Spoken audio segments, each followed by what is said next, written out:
بدلے کی امید نہ رکھیں۔ اور جب غصہ آ جائے یاد رکھیں اگر ہم اپنے ایک اس غصے پر کنٹرول کر لیں ہمارے گھر کے سارے معاملات صاف ستھرے ہو سکتے ہیں۔ یہ جو گھر میں بار بار لڑائیاں ہو رہی تھی، میاں بیوی کے جھگڑے ہو رہے ہوتے ہیں، ماں بیٹی کی جو ہے نا چٹکلش ہو رہی ہوتی ہے، بیٹے اور باپ کی انبن چل رہی ہوتی ہے، ان ساری باتوں پر ہم کنٹرول کر سکتے ہیں ایک غصے پر کنٹرول کر کے، ایک غصے پر کنٹرول کر کے۔ اور میرے نبی صلی اللہ علیہ وسلم نے پوری ڈیٹیل میں اس کی وضاحت فرمائی ہے کہ کسی کو غصہ آ جائے تو اسے کیا کرنا چاہیے۔ غصہ آ جائے، انسان ہے آ جاتا ہے، اور غصہ میں نے بتایا کہ غصہ آنا چاہیے، یہ ایمان کی علامت ہے، یہ اچھائی کی بات ہے، لیکن غصے کو پی جانا پھر کمال ہے، کمال۔ یہ کمال کیسے حاصل ہوتا ہے؟ میرے نبی صلی اللہ علیہ وسلم نے ارشاد فرمایا کسی کو غصہ آ گیا ہے تو اس کو چاہیے کہ وہ اگر کھڑا ہے تو بیٹھ جائے۔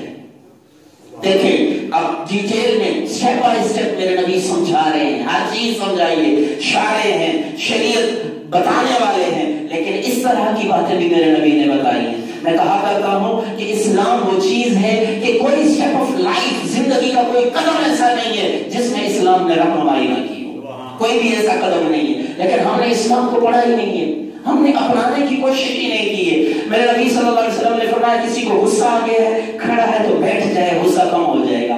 بیٹھا ہے تو لیٹ جائے، غصہ کم ہو جائے گا، اور اگر لیٹنے سے بھی بیٹھنے سے بھی غصہ ختم نہیں ہوا تو جا کے وضو کر لے،